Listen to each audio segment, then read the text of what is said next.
Hai Bangka semuanya. Halo, oke. Kakak apa kabar nih, Kak? Baik-baik. Gimana Bianca dan gimana semuanya? Baik-baik, oke. Mungkin kakak mau sapa-sapa dulu nih participants kita yang udah sampai 274 loh. Luar biasa banget, padahal belum Wow. juga mulai nih pemaparan materinya Kak Rizky. Iya kayaknya udah pada nggak sabar buat dimulai sesinya ya. So, ya banyak banget sih ini ada Albindra, Neiska. Hai semuanya, I hope everyone is doing well. Kita banyak ada di Medan, Aceh. Pokoknya seluruh Indonesia kayak ikut ya. Wah, luar biasa ya tuh pada Mhm, nyapa loh, Kak. Oke, mungkin kakak mau perkenalan diri dulu nih, Kak, ke teman-teman kita hari ini. Sure, sure. Thank you so much Bianca. So, again, halo semuanya. Perkenalkan, saya Muhammad Rizky atau kalian bisa panggil saya Rizky, as it's shown on the screen. So I'm Rizky. Sekarang saya bekerja sebagai associate di Marsh Indonesia.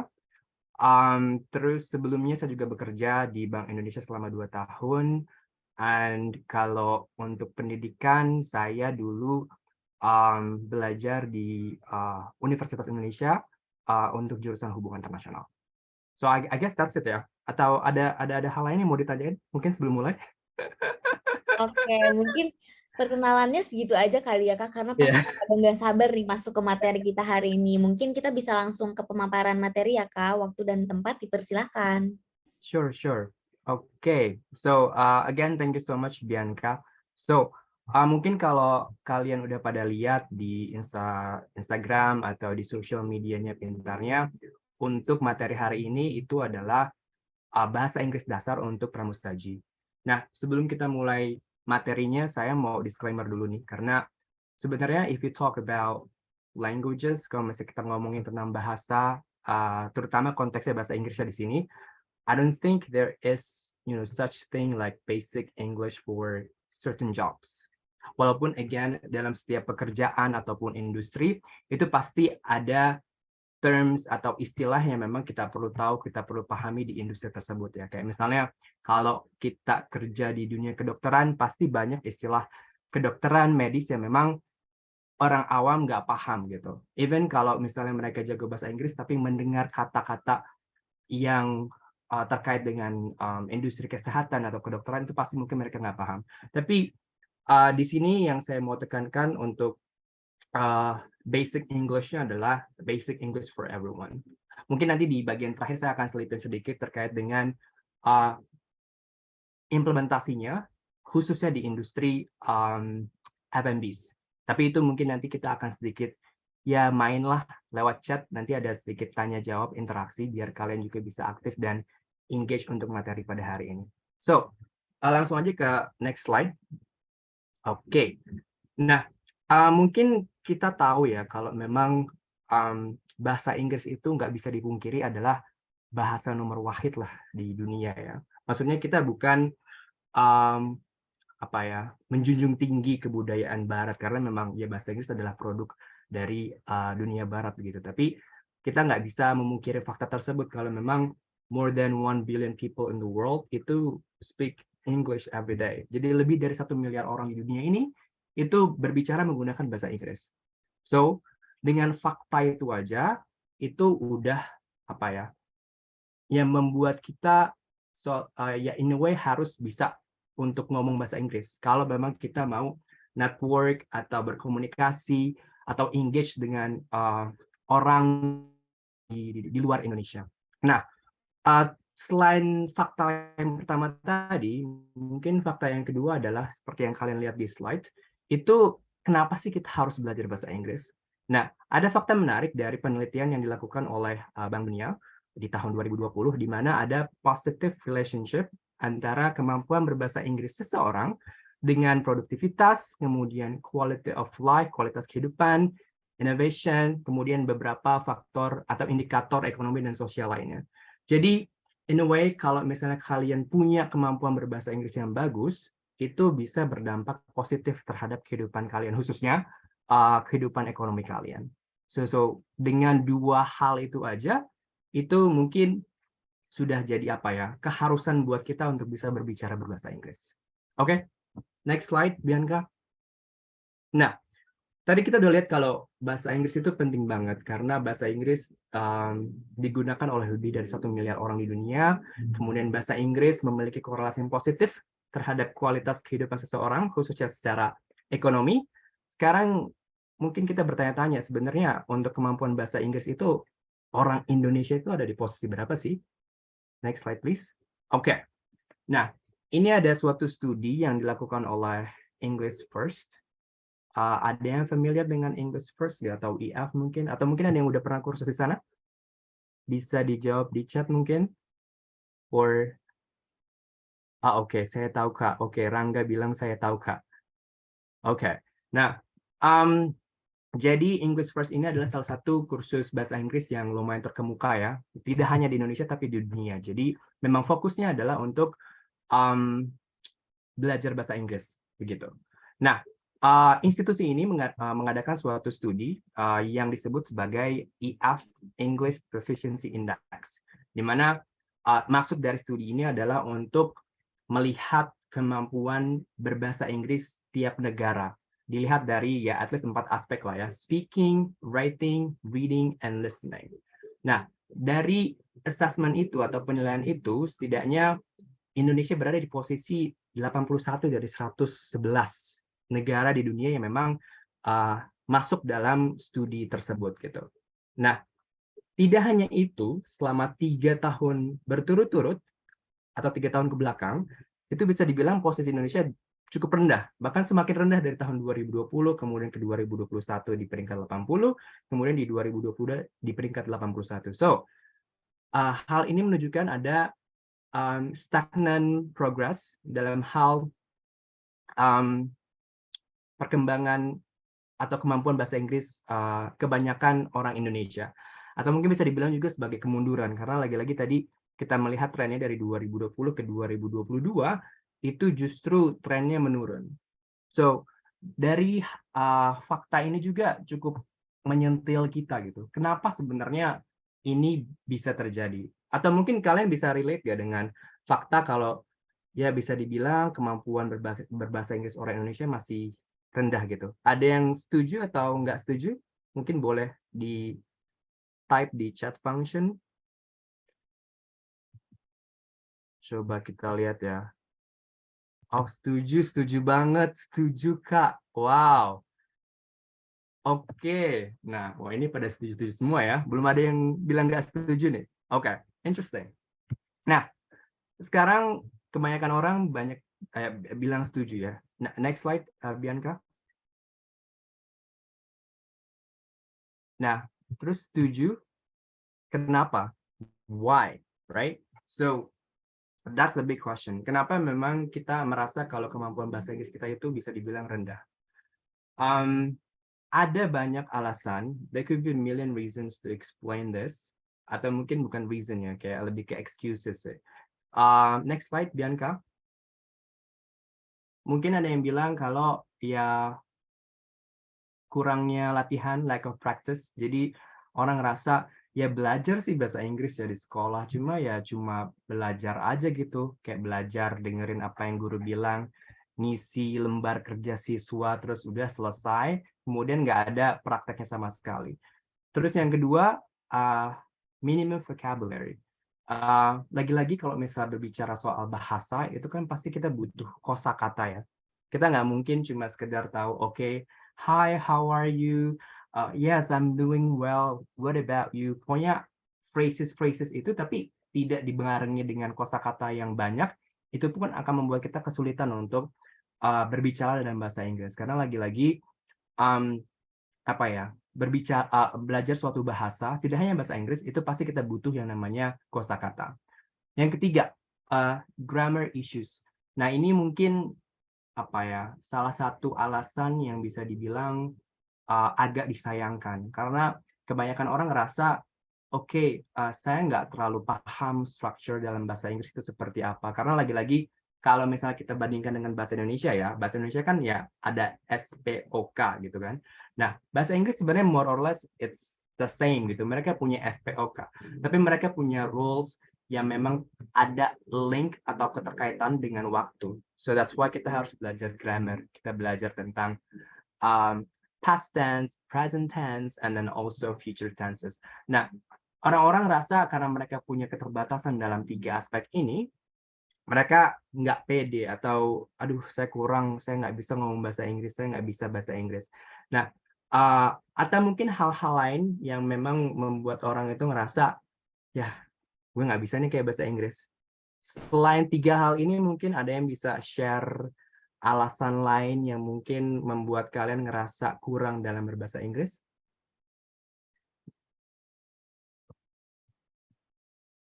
Oke, pronoun. Oh, pronunciation. Jadi, cara pelafalannya, oke. Ais. Malu ngomong, oke, that's Adina. Takut salah ucap, disebut so Inggris. Wow, oke, tidak ada lawan bicara. Grammar.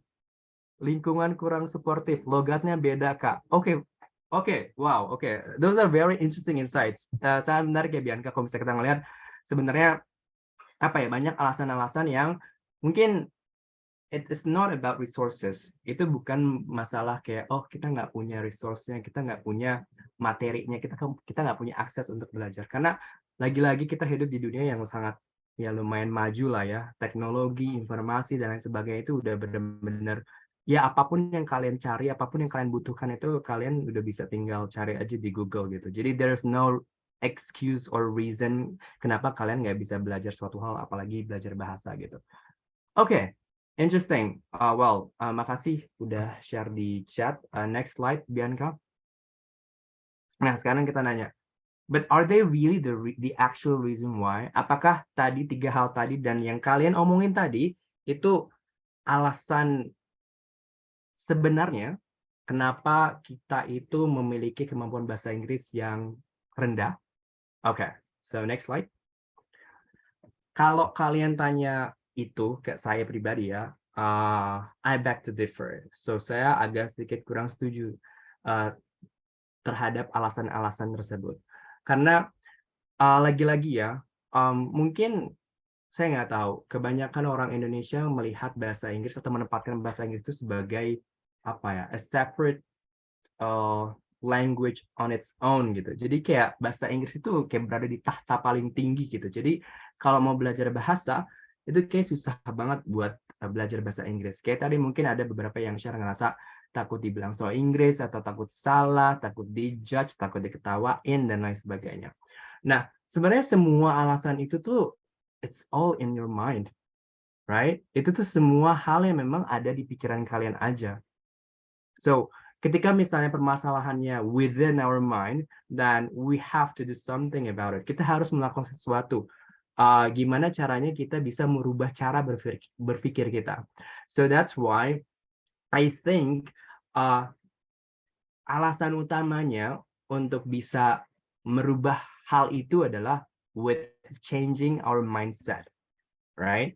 So with the right mindset, kita akan menemukan kunci utama untuk bisa excel in English, especially in speaking ya. Karena lagi-lagi kalau misalnya kita belajar, reading, listening, or writing, itu ya banyak platformnya. Tapi mungkin kalau misalnya kita ngomong or speaking, itu tadi ada beberapa yang bilang juga nggak punya conversation partner. Atau mungkin kalau ketika kalian mau coba itu, orang lain dengar dibilang so Inggris. Atau misalnya kalian coba ngomong, tapi salah-salah melulu, terus akhirnya jadi takut, minder, terus diketawain sama teman-temannya.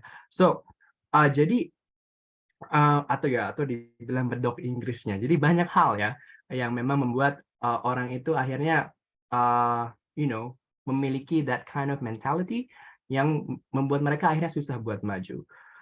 Nah, if you talk about mindset, saya nggak tahu, di sini udah pernah dengar belum istilah growth mindset? Ada yang udah pernah dengar? Kalau ada yang udah pernah dengar, mungkin boleh di-share apa yang kalian tahu tentang growth mindset, please. Oke, Rina bilang udah. Belum tahu, Kak. Amelia bilang belum tahu. Oke, cara berpikir. Oke. So, growth mindset itu adalah suatu konsep yang mungkin intinya adalah gimana caranya kita bisa punya pemikiran atau cara pandang atau kerangka berpikir di mana kalau kita mau maju akan ada banyak hal yang harus kita lakukan, right? Tapi hal yang harus kita lakukan itu adalah focus with ourselves. Jadi kita nggak melihat faktor eksternal. Kita nggak melihat kayak, oh gimana ya teman-teman saya, gimana ya kalau misalnya orang lain melihat saya melakukan ini. So it's all about you. Jadi itu emang fokusnya di diri kalian. Nah mungkin salah satu faktor, another factor yang mungkin akhirnya membuat kalian ngerasa kesulitan untuk memperbaiki kemampuan berbahasa Inggris kalian, khususnya speaking, adalah karena ya tadi kalian takut, kalian malu dan lain sebagainya. Which is itu semuanya adalah karena ya kalian masih involve faktor eksternal itu ke dalam perkembangan kalian sendiri. Padahal it shouldn't be that way. Itu fokusnya harusnya ke dalam diri kalian aja. Gimana kalian bisa fokus untuk mengembangkan diri kalian tanpa melihat orang lain. So, setelah kalian udah punya that mindset, after you change your mindset, then I do believe ketika kalian udah bisa melakukan hal itu, dengan sendirinya kalian akan punya satu hal yang memang kalian butuhkan untuk bisa berbahasa Inggris, khususnya dalam hal speaking, yaitu confidence, right? Tapi if you talk about confidence, it's not something that you can have instantly. Itu bukan an overnight thing yang kalian bisa dapetin dalam, oke, misalnya ikut kursus ini, so like tomorrow I can speak in English with whomever. Jadi nggak seperti itu. It takes time. It takes time to find the confidence in you. Next slide, Bianca. Nah, sekarang ketika misal orang bilang, oke, pede ya, tapi gimana sih caranya buat dapetin pede itu sendiri? So next slide please. Oke. Nah, ini sebenarnya kaitannya dengan, saya mau bahas sedikit terkait dengan sistem pembelajaran atau sistem pendidikan di Indonesia, khususnya untuk masa 12 tahun kali ya. Maksudnya setelah kuliah mungkin it's much better. So if you look at our education system, itu kebanyakan generally speaking itu masih sangat one way dan over generalized. Jadi ada pattern-nya, ada cara tersendiri yang memang diterapkan untuk semua orang. Kayak misalnya, oke, kita mau belajar matematika. Pasti gurunya akan, ya saya akan nulis rumus di papan tulis, kemudian kalian catat. Kalian tahu nggak kalau misalnya saya kasih rumus ini, terus saya kasih soal, kalian bisa jawab atau enggak. So, pattern-nya selalu seperti itu. Jadi kayak misalnya dari guru memberikan soal, memberikan tugas, memberikan materi, kemudian kalian ya udah isi materinya, kerjakan materinya. Sebatas itu. Tapi kita nggak pernah mencoba untuk melihat sebenarnya tiap orang itu untuk kebutuhan belajar itu seperti apa. So that's why I believe that people have their own ways to learn things. Kayak misalnya kalian punya apa ya, hobi atau passion tertentu gitu. Kayak misalnya saya hobi nyanyi. Ya mungkin kalian punya cara tersendiri untuk bisa improve your singing skill, right? Ada yang mungkin ya cari referensi di YouTube, ada yang mungkin ngikutin kompetisi Indonesian Idol or apalah itu X Factor dan lain sebagainya gitu kan. Ada yang mungkin kalian kursus gitu, khusus untuk improve your singing skill. So dari satu hal ini aja sebenarnya kita udah tahu kalau setiap orang itu punya cara tersendiri untuk bisa belajar. Dan tingkat keberhasilannya itu tergantung dengan seberapa nyaman mereka untuk bisa mempelajari hal tersebut sesuai dengan cara mereka sendiri. So I think this is also applicable in terms of learning English. Jadi how we should learn is not a universal fact gitu. Jadi kalau kita mau pinter istilahnya, mau pinter matematika, itu nggak ada kayak playbook-nya gitu, nggak ada kayak guidelines-nya kayak oke, kamu harus dengerin apa yang guru bilang, kemudian kamu harus isi soal, terus kamu akan jadi pinter. No, it's not how it works gitu. Tapi tiap orang itu punya cara yang masing-masing. Nah, balik lagi gimana caranya kita bisa melakukan hal ini dalam mempelajari bahasa Inggris. So there could be so many ways. Again, like I mentioned before, seperti yang udah saya bilang sebelumnya, banyak cara untuk bisa belajar bahasa Inggris. Visuals, audio, or even combine. Kalau misalnya kalian nonton, I don't know, di sini ada yang mungkin sekarang lagi trennya K-pop kali ya. Mungkin I don't know, like British pop, mungkin yang suka artis-artis dari Inggris Raya sana mungkin yang suka dengerin musik-musik barat atau lagu-lagu barat. Nah, mungkin itu dari hal-hal Taylor Swift, Adele, okay, good choice. Travis Scott, okay. Yeah, there could be so many ways gitu. Visuals, audio, or combined, or even simply through readings gitu. Kalau misalnya memang kalian apa ya, an introvert kind of person, kalian memang suka yang I have my own small world, ya memang ya udah saya cuma sekedar baca novel aja atau baca kayak Wattpad ya, Wattpad aja itu that's more than enough for me to learn. So again, balik lagi konsep kalau memang tiap orang itu punya caranya masing-masing, right? So in terms of learning English, so do it your own way. Kalian harus punya cara kalian masing-masing, gimana caranya kalian bisa nyaman untuk belajar bahasa Inggris. Nah, however, tadi saya sempat bilang kalau misalnya untuk bisa excel in English, especially in speaking, you gotta have the confidence. Oh, game, yes, I forgot about that. Yeah, game also, right? Like video games and you know, banyak PUBG, Free Fire, League of Legends, those kinds of things. Yeah. Okay. I see one commonality among confident people. Satu commonality atau kesamaan itu adalah they dare to make mistakes, right? Jadi kalau misalnya kalian ngelihat orang yang like a huge public figure, kayak misalnya di luar itu kalau public speaker, maybe we can take Oprah as one fine example gitu. Kalau misalnya kalian ngelihat dia, mungkin there are so many videos on YouTube ya. Kalau misalnya dia lagi melakukan speech, if you notice, she never stop in a second with what is it? She's always, like owning her speech, owning her materials. Dan kalau misalnya dia butuh waktu untuk proses her thoughts while speaking, dia akan melakukan itu dengan cara yang smart. So that's why you can see her as a very confident person. Tapi dengan melakukan hal itu, there is a risk, right? Ada resikonya. Resikonya apa? Yeah, you probably make mistakes, right? Tapi these type of people, they don't have that. They don't have that kind of mentality of, oh, saya takut buat kesalahan. Aduh, saya takut dijudge. Aduh, kalau misalnya saya buat kesalahan, orang bakal menghina saya nggak ya? Atau menertawai saya nggak ya? Hal-hal seperti itu.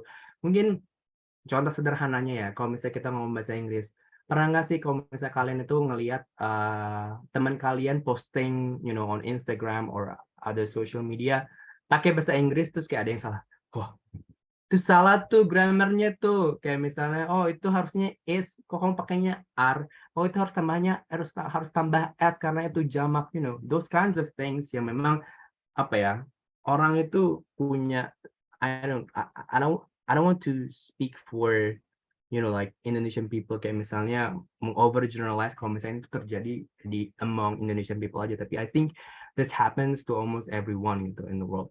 Kalau misalnya ada orang melakukan sesuatu terus dia buat kesalahan, kita punya tendensi untuk yang tadi kayak nitpick, oh itu salah tuh, kayak we become somehow a grammar Nazi gitu. Jadi kayak, oh itu grammarnya salah, nggak harus ngomongnya kayak gitu, seperti itu. Nah, kita sebagai orang yang menerima hal tersebut, kita jangan jadi orang yang punya mentality as a loser. As a loser dalam artian, like kita terlalu gampang atau mudah terpengaruh dengan satu omongan atau satu perkataan dari orang lain, which could be true or untrue. Kalau misalnya kayak gitu, tadi balik lagi konsep growth mindset-nya nggak jalan, right? Kita selalu bergantung pada, pujian, hinaan orang lain, tapi nggak pernah melihat ke diri kita lagi, right? So, one thing that you gotta have ketika kalian lagi proses belajar bahasa Inggris, itu selalu punya keberanian untuk membuat kesalahan.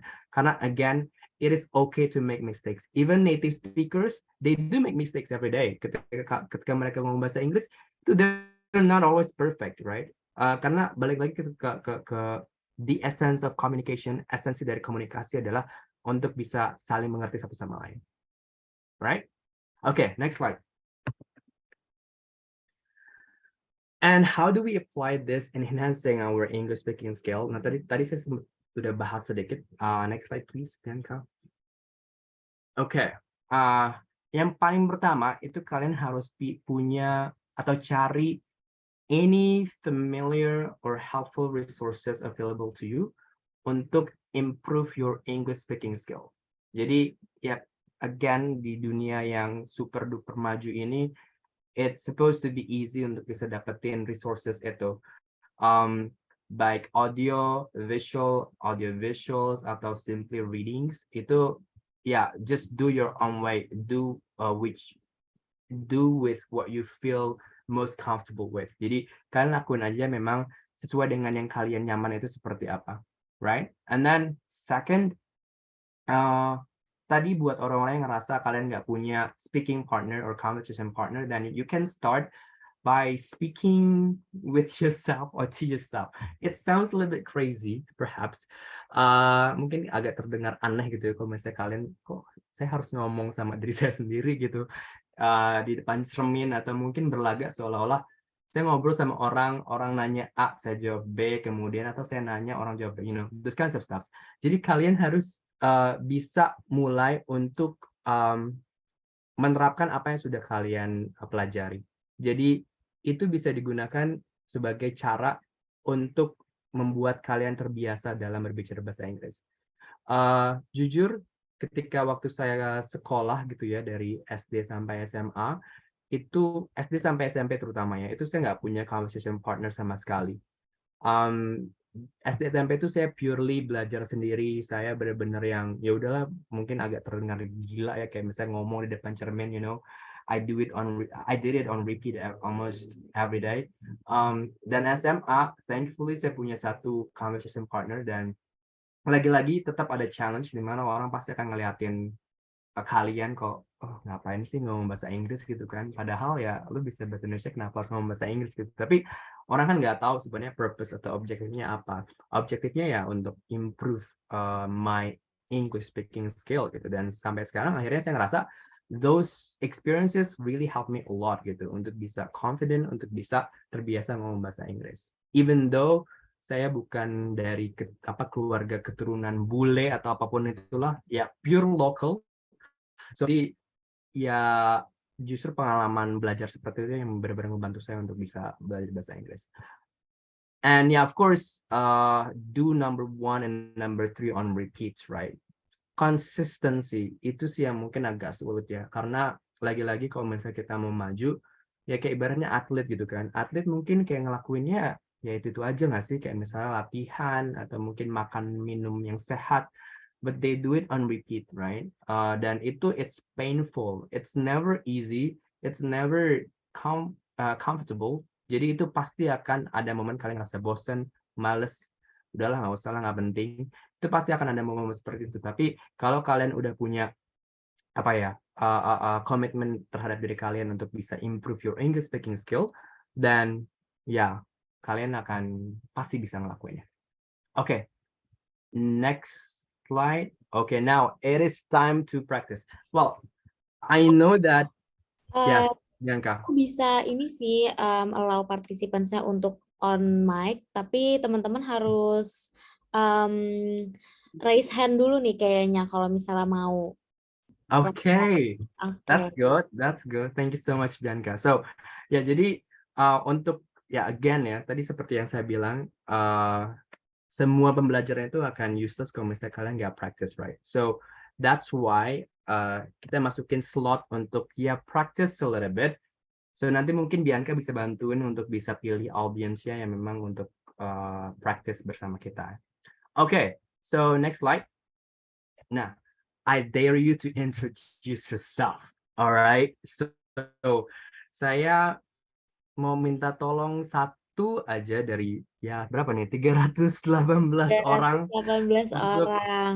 yeah, so many people Oke, here, right? tadi yang raise hand pertama Kak Dedek Bayu Trinanda nih.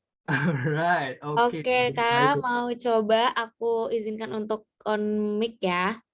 Yes. Okay. Hello, Dede Bayu. Is that your real name, Dede Bayu, or Bayu, or I don't know. Hello?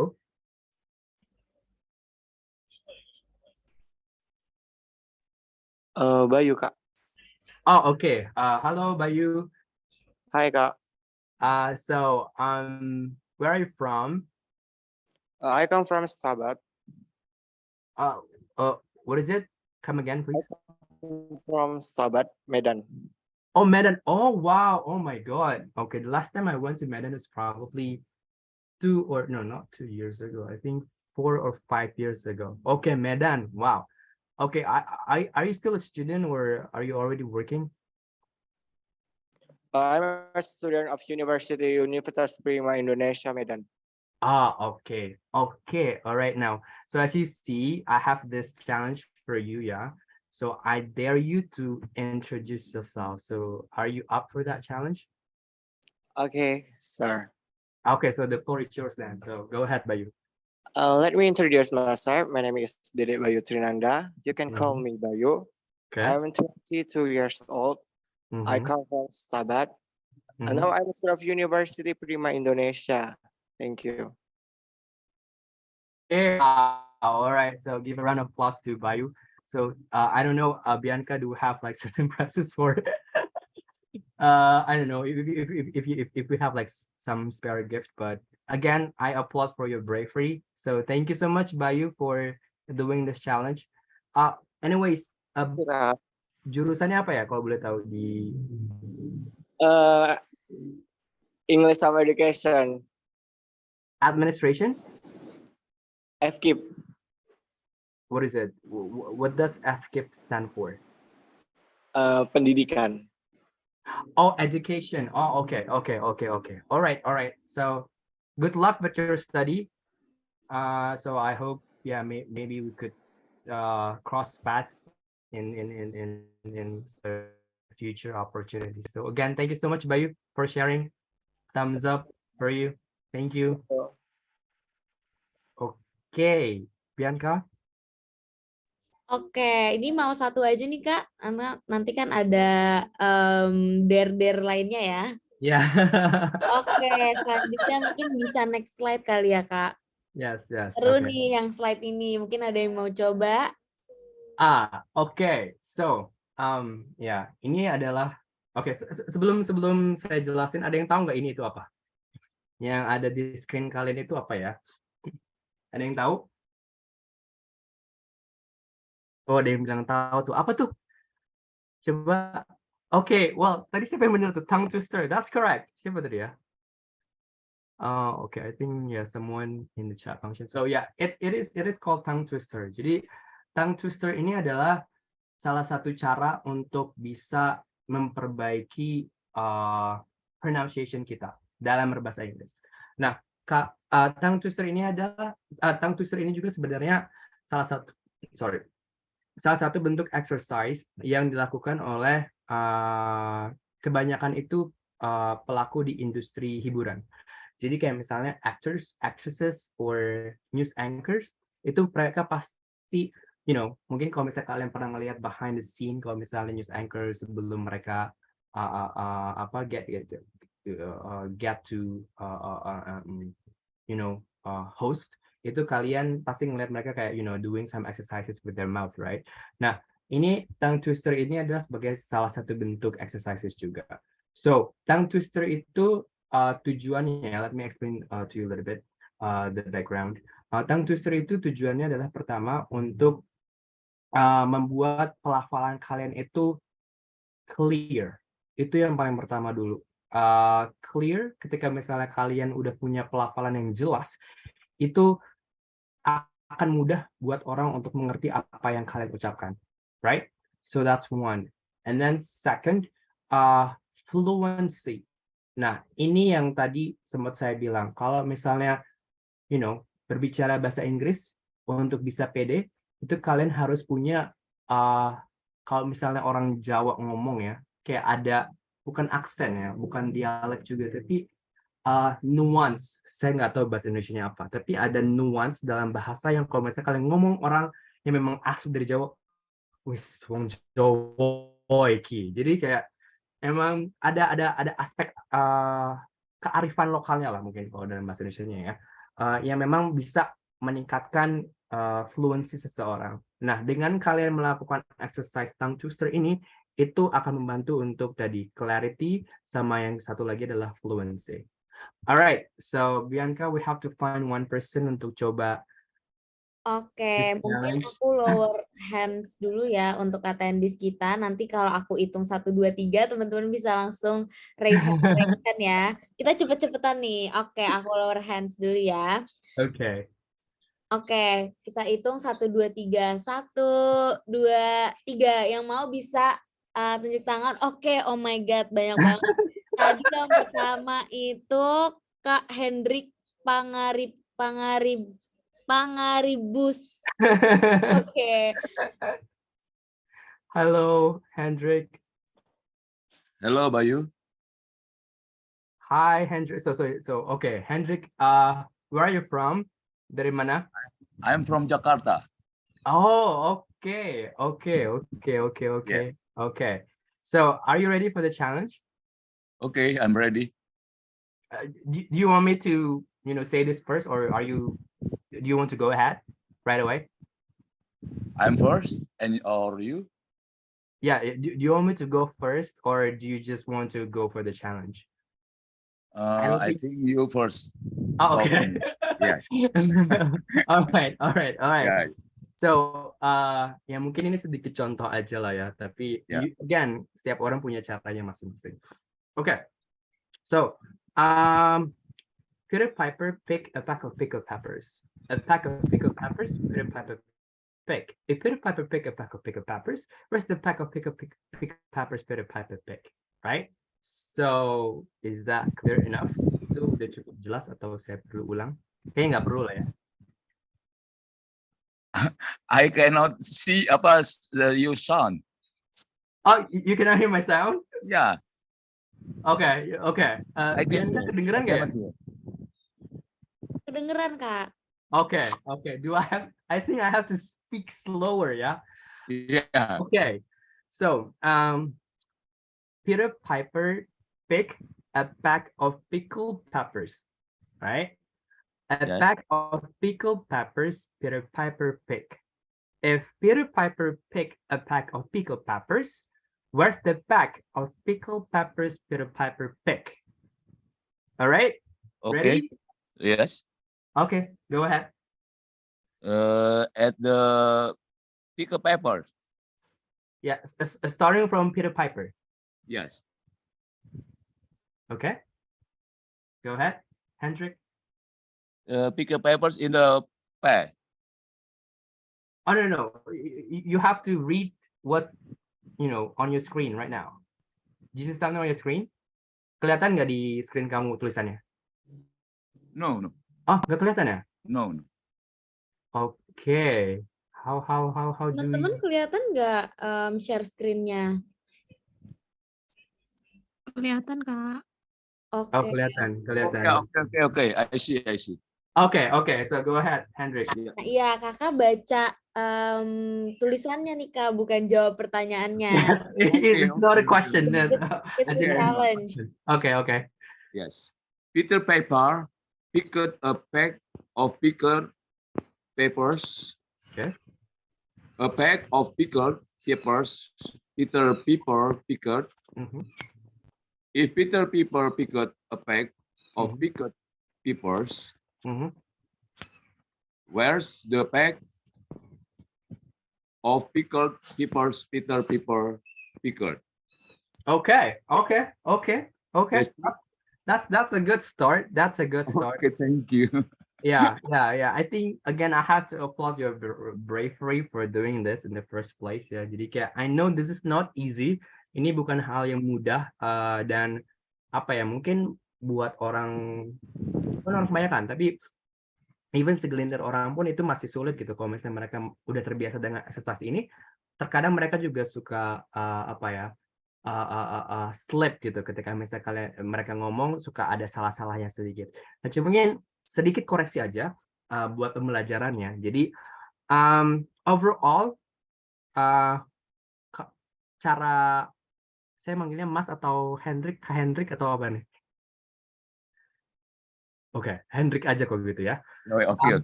Oke. Itu yang saya suka dari Hendrik adalah pelafalannya itu jelas. Jadi ngomong nggak kumur-kumur. So that's one of your biggest that's one of your strength, I would say. Itu salah Thank you. satu kekuatan atau kelebihannya Hendrik di sini. Pelafalannya jelas dan itu kelihatan juga kalau misalnya ngomong bahasa Indonesia pasti pelafalannya jelas. Nah, cuma mungkin kebiasaan dari kita ketika misalnya kita melihatnya ada past forms di situ, ada verb kayak picked, Peter Piper picked, right? Itu ada ed-nya di situ. Itu kan nunjukin kalau itu terjadi di masa lampau kan, itu Masa past lalu, tense, right? Nah, kita punya tendensi untuk menyebutkan ed-nya. Jadi makanya tadi mungkin Hendrik sedikit keserimpet dengan bilang picked, right? Harusnya ed-nya itu hilang. E-nya mungkin yang hilang. Jadi picked. Jadi yes. Jadi E-nya hilang tapi D-nya tetap muncul di akhir. I know it's not easy karena itu again itu butuh latihan secara terus-menerus biar terbiasa. Exercise. Tapi other than that, I have to say that you did a fantastic job. So congratulations, Hendrik. Thank you so much. Thank you, Mr. Bayu. Thank you. Okay, bye-bye. Oke, terima kasih banyak ya. Wah, antusias banget nih partisipan kita malam ini. Kalau baca dari chat, ini banyak loh Kak yang mau coba. Ini kita mau coba satu lagi, kita mau move on ke slide selanjutnya. Okay, do we still have time? No? Masih ada nggak waktunya? Mungkin satu lagi nggak apa-apa ya Kak untuk baca doang. Oke, boleh. Oke. Mungkin kita boleh aku lower hands dulu, nanti 1, 2, 3 seperti tadi teman-teman bisa raise hands secara berbarengan ya. Oke, 1, 2, 3. Oke, kalau di sini yang pertama itu Kak Eva Lovita nih, Kak Eva Lovita. Oke, Eva Lovita. Hai Eva. Oke, sebentar. Oke. Hello. Hi.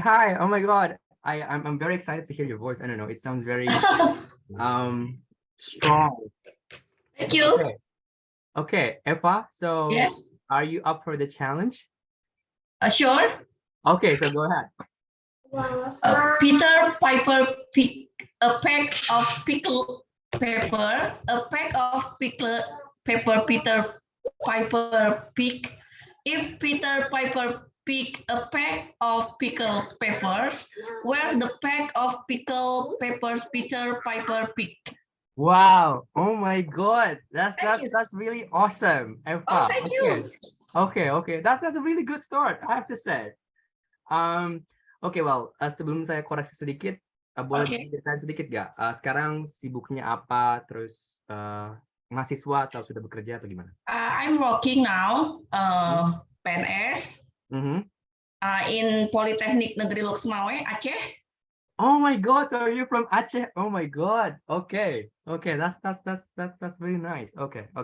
Berarti sekarang memang dari Aceh dan sekarang tinggal di Aceh juga? Ya, lahir, besar, tinggal, kerja di Aceh, Loksmawe. Okay. All right. So, again, like I said, it is a really good job, I have to say. Dari tadi koreksi yang mungkin saya sempat kasih ke Hendrik, itu you did your homework. You did his homework actually. Oh, thank you. Jadi tadi E-nya udah hilang tuh untuk yang picked itu. So that's good. Nah, mungkin PR berikutnya itu adalah tadi sempat bilang kan kalau untuk tongue twister itu adalah pertama clarity, yang kedua adalah fluency untuk bisa dapetin nuance-nya. Nah, tadi itu masih terdengar seperti membaca dalam artian belum mengayun gitu. Kalau misalnya orang ngomong Jawa itu masih belum ya nuansnya belum dapat gitu. Jadi mungkin titik koma itu perlu dilihat. Kayak misalnya yang tadi if Peter Piper pick a pack of pickled peppers, nah itu kan ada koma, kemudian di akhirnya adalah tanda tanya.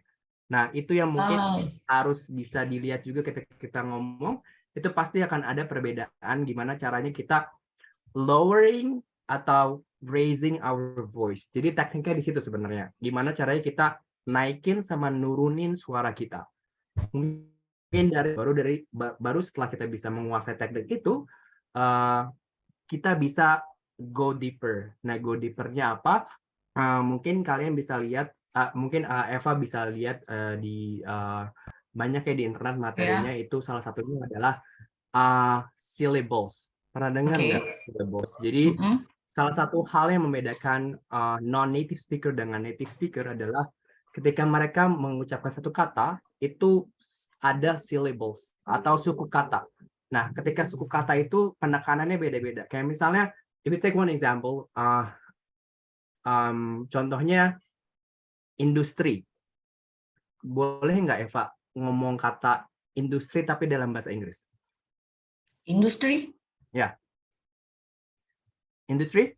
Industry. Oke. Nah, sebenarnya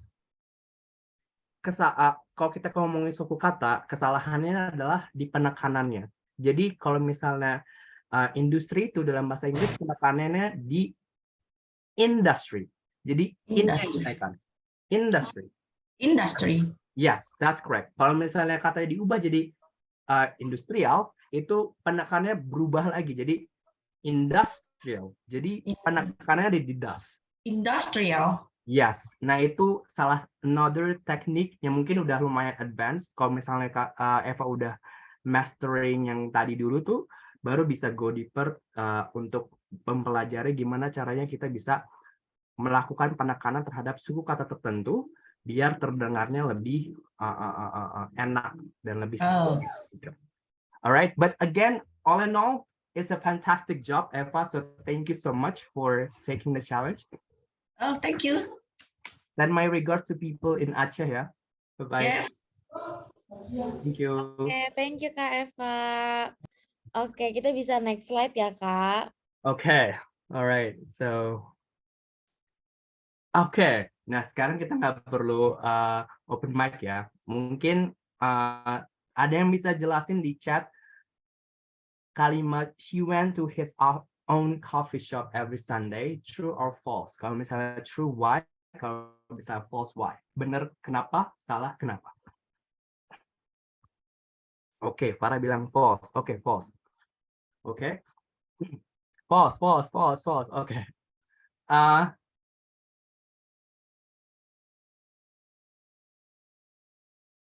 Oke. Nah, oke, thank you so much for answering. Jadi sebenarnya betul. Yang pertama kesalahannya adalah di bagian his-nya. Itu harusnya her, right? Karena kepemilikan untuk perempuan itu adalah her, bukan his. Kalau his itu untuk laki-laki. Tapi selain itu juga kata when di sini itu salah. Kenapa salah? Ada yang bisa kasih penjelasan di chat? Kenapa when itu katanya kurang tepat di sini?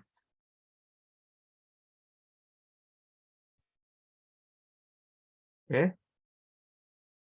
Yes, oh my God, okay, Atreyu, you're right. Jadi ini harusnya present. Kenapa kita tahu ini present? Karena dia menggunakan every Sunday. Nah, ini jadi kata yang harus digunakan bukan when tapi goes, right? So she goes to her own coffee shop every Sunday. Nah, mungkin penjelasannya kenapa harus pakai present tense? Karena penggunaan dari present tense itu sendiri adalah untuk menjelaskan aktivitas yang sifatnya rutin, right? Rutinitas. Dengan kita pakai kata every, itu udah menunjukkan kalau, oh, memang aktivitas ini dilakukan secara rutin, setiap hari Minggu, right? So that's why we have to use present tense, di mana present tense itu verbnya verb 1, right? Goes, dari kata go awalnya, tapi karena dia subjeknya adalah she, sehingga berubah jadi goes, dan her own coffee shop, karena tadi her itu belongs to female pronouns, jadi karena dia perempuan, subjeknya di sini, so that's why you have to change it to her. Nah, mungkin saya ngasih sedikit penjelasan di sini adalah balik lagi ketika kita mau belajar sesuatu, kita harus mengerti, right? Kita harus punya understanding, bukan cuma sekedar tadi kayak Oke, ya itu present tense. Oh iya, itu harusnya verb 1, itu verb 3, verb 2. Tapi kita nggak tahu esensinya kenapa, right? Esensinya di sini adalah karena emang konteksnya ini menjelaskan aktivitas yang dilakukan sehari-hari atau rutinitas, right? Every Sunday. So that's why we have to use, kita harus menggunakan simple present tense, right? Nah, mungkin ini hal-hal yang saya rasa personally I think it's missing from our learning process or learning activities at school gitu. Terkadang kita hanya sekedar oke, this is the formula, ini rumusnya, kalian harus ingat, pelajarin baik-baik. Tapi kita nggak pernah dikasih background untuk understanding-nya biar kita bisa benar-benar paham. Jadi nggak lupa dengan cepat gitu. Dan itu it's the message that I want to give you. Itu pesan yang pengen saya sampaikan kalian. Ketika kalian belajar bahasa Inggris, make sure kalian juga bukan cuma sekedar mengingat, tapi benar-benar paham juga. Alright, next slide, Bianca. Okay, now another quiz that I have for you. So kan tadi memang walaupun saya udah bilang di awal ya di disclaimer kalau saya nggak mau benar-benar spesifik menjelaskan terkait dengan English for what is it, waiter or waitress, no, atau buat F&B industry doang. But I want to like speak for the general audience, karena kalau saya lihat tadi ya pas di share pun ternyata backgroundnya macam-macam kan ya. So ini mungkin sedikit aja beberapa phrases atau kata di F&B industry. Again, another quiz. Mungkin ada yang bisa jawab pertanyaan pertama. Would you like to hear today's A, specials, seasons, or leftovers? Ada yang bisa bantu jawab di kolom chat.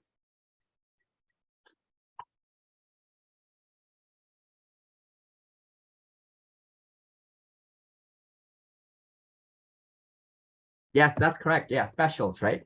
Yeah, specials. Okay. Next one. Can I blah, blah, blah. Anyone in a cold beverage to start? Okay, correct. Interest. Last question. Are you all blah, blah, blah with your first course? Wah, kayaknya udah pada pinter nih, Bianca. Okay, so that's correct.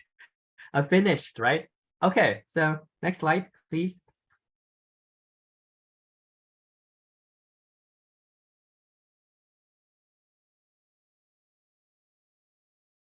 Okay, so help me to understand. So next slide, Bianca. Oke, nah ini ada beberapa kata yang memang kita gunakan dalam dunia F&B ya, food and beverage.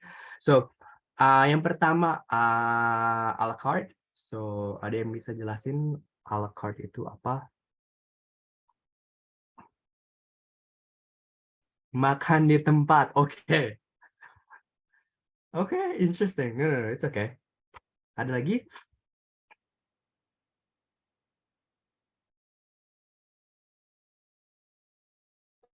Nah, a la carte ini sebenarnya kata serapan dari bahasa Perancis. Mungkin ada yang pronounce it a la carte, kayak ala Spanish gitu. Tapi memang ini sebenarnya kata serapan dari bahasa Perancis yang artinya adalah menu, right? Jadi kalau misalnya kita ngelihat misalnya di McDonald's, deh nggak usah jauh-jauh ya. Kalau McDonald's kan mereka suka ada paket super panas 1, super panas 2, Nah, kalau misalnya kita bilang a la carte, it means kita separate gitu. Jadi kayak misalnya kalau super panas 1 ada nasi, ayam, minum. Nah, kalau a la carte ya berarti kita misalnya ya udah ayamnya aja deh 1. Terus kita combine dengan saya mau tambah french fries, oke 1. Jadi bukan mesen dalam per paket tapi satuan. Right? Oh, udah ada yang jawab yang kedua tuh. Okay, the second one I think everyone already knows ya. Buffet. Okay. Next one, counter. Ada yang tahu counter itu apa? Nah, ini pasti kebiasaan kayaknya. Kalau misalnya, counter, kasir, right? But no, it's not. Unfortunately, it's not. Itu bukan kasir ya. Jadi kalau misalnya ada yang bilang penjual pulsa, oh my god, oke. Ya bener juga sih. Mungkin kalau bahasa slang di Indonesia itu dibilangnya Ya, penjual pulsa sih ya, counter ya. Oke. Ya, but this one is a different counter ya. Ini counter. Counter itu kalau misalnya kalian ke restoran, itu kalau misalnya ada apa sih, open space di mana chef-nya atau cook-nya itu lagi masak, right? Terus ada kayak satu flat platform yang biasa mereka suka naruh makanan yang udah ready, terus habis itu dianterin sama pelayannya ke meja pelanggannya. So that's counter. Jadi kalau misalnya kalian pernah nguping pembicaraan orang-orang di dapur atau ya di dapur sama orang yang sama pelayannya, pasti mereka ke counter itu dong. Nah itu maksudnya dia ngambil makanan yang udah ready, ada dia taruh di counter ya di sebelah sana gitu. So that's what counter is, ya. Cutlery, I think cutlery everyone knows as well, right? Sekarang kayak di Gojek ada option mau ada cutlery atau enggak ya? Ada yang tahu cutlery itu apa? Yes, well, alat makan, yeah, that's correct. Okay, last one, fine dining. Does everyone know what fine dining is? Restoran mahal. Oke. Oke, ya, that's correct actually. Jadi kalau fine dining itu ya ibaratnya kalau misalnya kita makan untuk ke tempat-tempat yang memang very expensive dan very regal, yang memang makanannya itu makanan yang mewah-mewah, so that's what we call fine dining. Ya, tapi kalau misalnya kalian ya boleh juga sih ngomong misalnya fine dining di McDonald's, it's okay juga. I think it's also expensive, right? Kayak McDonald's juga expensive, so you can call that fine dining as well. So it's up to you. Yeah, with table manner as well. Yeah, that's another good point. Well, thanks for adding that. Okay, so I think we're done with this slide. So to conclude, okay, so yang pertama yang mungkin pesan yang pengen saya sampaikan ke kalian semua adalah you have to change your mindset, right? In whatever you do, including learning English, learning to improve your English speaking skill. You have to change your mindset. Kalian nggak boleh memfokuskan pembelajaran kalian untuk improve your English speaking skill dengan melihat gimana respon orang, gimana kata orang, tapi harus fokus ke diri kalian sendiri. So you have to focus on your own growth mindset. Remember that. Ini mungkin menurut saya agak sedikit susah karena this is part of our culture. Dan saya juga bisa bilang ini bukan cuma sekedar culture di negara kita, tapi mungkin most Asian countries, kebanyakan di negara-negara Asia menurut saya mindsetnya masih agak malu-malu gitu, khususnya untuk belajar bahasa Inggris. So you have to change that first. Karena kalau kalian nggak ubah itu sulit. Semuanya akan berasa berat, akan terpaksa, akan ada aja hambatannya karena kalian selalu memasukkan faktor eksternal itu ke dalam perkembangan kalian sendiri. So you have to change that first.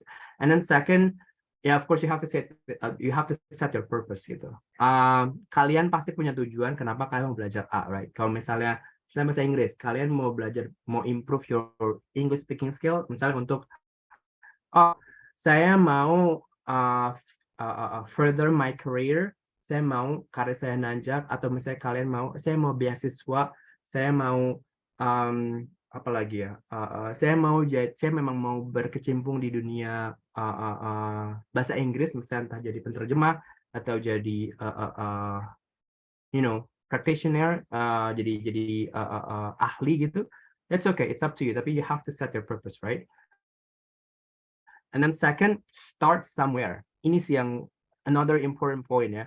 Karena lagi-lagi kalau kalian udah punya these ideas, kalian udah punya saya mau A, B, C, D, saya mau ubah diri saya, tapi kalau kalian nggak mulai sama sekali, it's useless, right? So you have to start somewhere. Nah, start somewhere ini adalah bisa dimulai dari diri kalian tadi. Maksudnya, ya kalau misalnya kalian ngerasa nggak punya conversation partner, dan ya kalian bisa coba ya seolah-olah kalian ngobrol dengan seseorang, practice your English speaking skill with yourself, which is totally fine. Atau ya kalian bisa coba, kayak mendengarkan atau nonton banyak interview, misalnya Tonight Show, tapi Tonight Show yang versi luar gitu ya, tapi ya kayak misalnya Jimmy Fallon or Jimmy Kimmel, pokoknya semua itu kalian coba tonton. Jadi kalian bisa, oh gini ya cara ngomongnya, oh gini ya cara ngayunnya ya. Kalau misalnya ngomong bahasa Inggris biar terdengar enak. Jadi kalian harus start somewhere, apapun itu, right? And then third, ya pasti practice after practice, right? So kalian harus praktekin. Again, lagi-lagi kalau kalian cuma belajar, cuma nulis, cuma baca, tapi kalau kalian nggak ngomong, kita ngomongin bahasa ya soalnya ya, itu bakalan susah. So you have to practice and find your conversation partner. It could be anyone, ya entah di sekolah, entah di pekerjaan atau dimanapun. Tapi you have to find your conversation partner. Okay, so I think that's the last slide, right? Oke. Alright. Oh my God. Thank you Kak Okay. Rizky. Oh my God. Ini Ah, salah satu webinar yang paling engaging nih. Sampai ada yang on mic loh. Biasanya nggak ada. Cuma di webinar kakak doang, luar biasa ya. Nah mungkin Okay. kita kan emang agak overtime. Jadi untuk sesi Q&A ini mungkin agak kita dikitin aja kali ya untuk pertanyaannya. Dan dari tadi aku juga udah pilih-pilih pertanyaan-pertanyaan dari teman-teman semua. Nah, mungkin pertanyaan pertama aku bisa kasih ke kakak melalui kolom chat ya. Jadi kakak bisa baca juga. Jadi pertanyaan pertama itu ada dari Kak Gatot Leksono Putro. Kak, kalau kita ngomong bahasa Inggris atau berusaha berbicara bahasa Inggris, kadang kita masih kebawa aksen dari bahasa daerah. Contohnya jadi medok. Itu apakah kita harus coba hilangkan atau biarkan saja nih, Kak? Okay. So, ini pendapat saya pribadi ya. Menurut saya bahasa Inggris itu bukan kemampuan bahasa Inggris seseorang itu bukan ditentukan dilihat dari aksen atau dari dialeknya. Ini mungkin salah satu hal yang jadi miskonsepsi lah.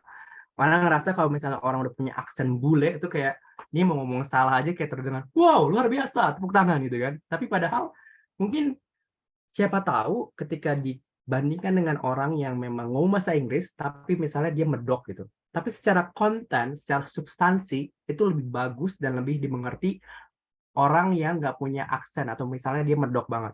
Saya pasti akan lebih prefer orang yang punya aksen medok itu dibandingin orang yang punya aksen bule, tapi ngomongnya nggak dimengerti. Karena balik lagi ya, we have to go back to the essence of communication or language.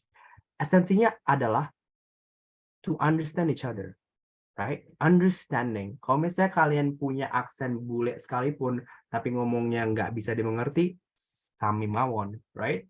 So, kalian nggak usah ngerasa terkecilkan dengan, aduh saya aksennya medok banget nih, saya ngomong ketawa ini yang ada. Trust me, di pekerjaan, well, I don't speak for, all jobs in general ya, tapi at least in my industry itu banyak banget orang yang punya aksen tadi kayak misalnya aksen Jawa, aksen Sunda. Ketika ngomong bahasa Inggris itu nggak ada yang kayak ngerasa, aduh aksen Sunda, Jawa apaan sih, malu-maluin, nggak ngerti gue ngomong apa. Nggak kayak gitu. Itu justru ya kalau memang selama dimengerti, why not gitu. Itu nggak ada yang akan pernah komplain tentang aksen yang kamu miliki karena lagi-lagi ya, orang even native speaker pun pasti mereka akan paham kalau misalnya you're not a native speaker. So ya kenapa kamu harus master the accent? Yang penting kan master bahasanya kan. Yang penting bahasanya itu tadi. Which is itu yang mungkin again masih agak kurang di sistem pendidikan kita karena ya tadi kayak masih agak dangkal gitu. Masih ngelihatnya dari kulitnya aja, tapi secara pemahaman itu agak kurang. Makanya tadi saya menekankan emphasize. So you have to understand ketika misalnya kalian belajar bahasa Inggris sekalipun, itu make sure ketika kalian ngomong, pakai aksen apapun, medok or not medok, kodo wae, yang penting ngomongnya dimengerti, pesannya jelas. Right? Ya, seperti kalau membaca Al-Quran ya Kak, betul sekali. Jadi, kalian baca Al-Quran nggak usah kayak dikumur-kumur kayak biar terdengar seperti orang Arab gitu kan, kayak nggak seperti itu juga. Yang penting kalian ngomong jelas, pesannya nyampe, oh dia ngomong ini saya ngerti. Itu sih. Oke, terima kasih banyak Kak. Mungkin kita bisa langsung aja move ke pertanyaan selanjutnya. Ada dari Kak Aninda Tiasna Salsabila. Kak, saya ingin bertanya, kalau saya dalam bentuk tulisan saya lebih paham, sedangkan kalau orang lagi speak mulai buyar Kak, apa yang diomongin orang itu. Bagaimana sih Kak cara kita tiba-tiba diajak bahasa Inggris sama orang atau ada acara bahasa Inggris gitu? Kayak apa aja nih Kak yang harus dipersiapkan supaya nanti di kemudian hari itu bisa lebih lancar saat conversation gitu. Oke. So kita akan ngomongin yang praktikal ya. Jadi kalau misalnya kalian ngerasa masih kurang banget dalam bahasa Inggris atau mungkin bisa bilang 0 gitu ya. Khususnya untuk speaking ya. Hal pertama yang mungkin saya bisa sarankan adalah kalian mulai dengan sesuatu hal yang kalian familiar. Apa yang dimaksud dengan familiar? Itu mungkin kalian bisa mulai dari getting to know yourself better. Jadi kalian harus banyak-banyakin kosakata atau phrases, frasa dalam bahasa Inggris untuk menjelaskan tentang diri kalian dulu deh. Kayak makanya tadi saya mulai tuh dari introduction, right? Kayak mulai dari ya nama, sekolah, hobi, pekerjaan, apalagi ya, cita-cita dan sebagainya. Kalian mulai dari situ dulu. Setelah itu kalian juga bisa mulai dari misalnya kalau kalian masih sekolah, jurusannya apa? Misalnya jurusannya teknik kimia. Ya udah kalian perbanyak pemberdarahan kata yang memang berhubungan dengan teknik kimia. Karena saya pernah baca, kalau nggak salah, saya lupa nama artikelnya apa dan penulisnya siapa. Kalau misalnya kita mau belajar, itu akan lebih efektif ketika kita mulai dari sesuatu hal yang memang kita nyaman. So that's why saya suggest itu untuk mulai dari hal yang memang kalian familiar. Karena kalau misalnya kalian nggak familiar nih, beratnya kalian bukan anak kedokteran. Suruh nyemplung ke kedokteran, nah gimana nggak pusingan tuh, kayak aduh saya nggak tahu tentang kedokteran, terus saya harus ngomong tentang kedokteran kan pusing. Jadi kalau misalnya kalian mulai dari hal yang memang kalian udah familiar, kalian udah tahu, oh gue tahu harus ngomong apa gitu, kalian akan lebih mudah untuk menyampaikannya. So itu mungkin apa ya, step pertama yang bisa kalian lakukan kalau misalnya kalian ngerasa masih nol atau masih agak kurang nih dalam speaking. Start from something that you feel most familiar, right? Ya sama halnya kayak misalnya ngobrol ya. Kalau misalnya ngobrol sama orang, pasti kalian akan nyaman untuk ngobrolin hal yang memang ya kalian suka gitu. Kalian memang passionate tentang hal itu, dan pasti akan lebih tersampaikan pesannya juga. So that's what I can say. Oke, terima kasih banyak Kak. Mungkin untuk menutup sesi Q&A kita hari ini, mungkin aku akan kasih satu pertanyaan lagi ya. Setelah ini sesi Q&A akan ditutup dan teman-teman bisa langsung mendapatkan sertifikatnya nanti. Nah, oke, pertanyaan selanjutnya itu ada dari Kak Nisa Fadila. Bagaimana memperlancar pelafalan di saat bahasa Inggris itu sendiri mempunyai berbagai aksen seperti American, British, dan juga Australia. Terkadang jika kita tidak terbiasa mendengarnya itu menjadi sebuah kesalahpahaman nih Kak. Okay, yeah, that's actually really good question ya. Lagi-lagi kan bahasa Inggris ini tuh ya bisa dibilang ya tadi digunakan oleh 1 miliar lebih orang dengan aksen yang berbeda-beda, right? Maksudnya ya tadi mungkin contohnya adalah American, Australian, British, bla bla bla. Belum lagi misalnya dari orang India atau mungkin orang Singapura, makanya ada istilah Singlish, right? Itu mungkin kita sekarang suka ngerasa pusing gitu, ini ngomong apa sih gitu kan, bisa nggak sih ngomongnya lebih cepat. Terus gimana caranya kita bisa memahami apa yang dia bicarakan, right? So my suggestion would be is to really understand the keyword first.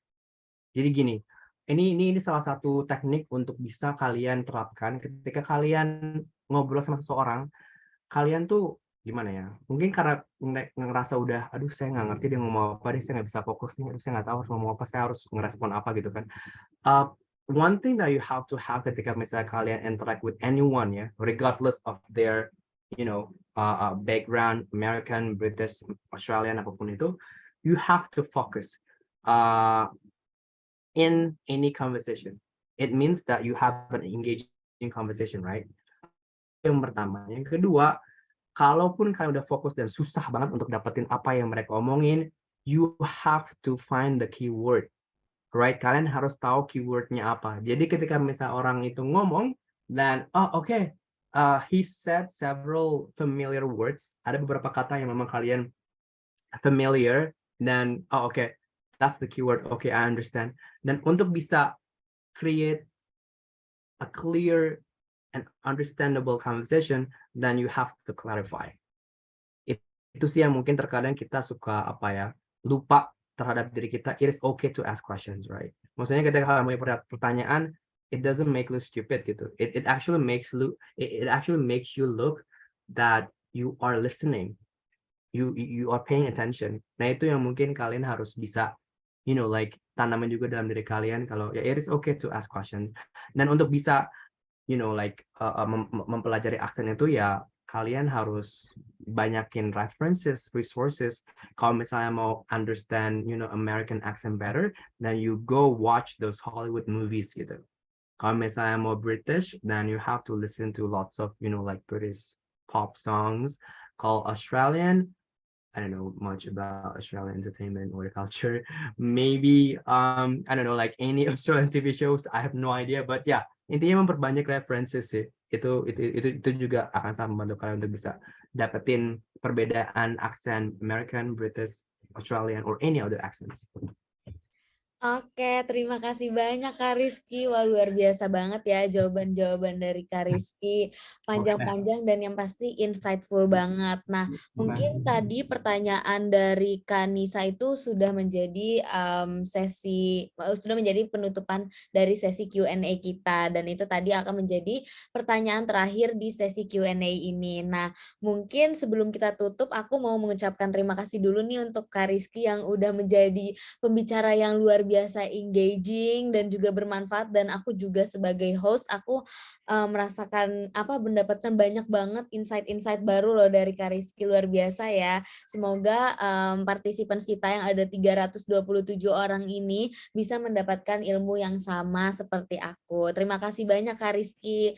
Nah, mungkin Kak Rizky kalau misalnya mau meninggalkan ruangan duluan sudah boleh ya Kak. Terima kasih banyak.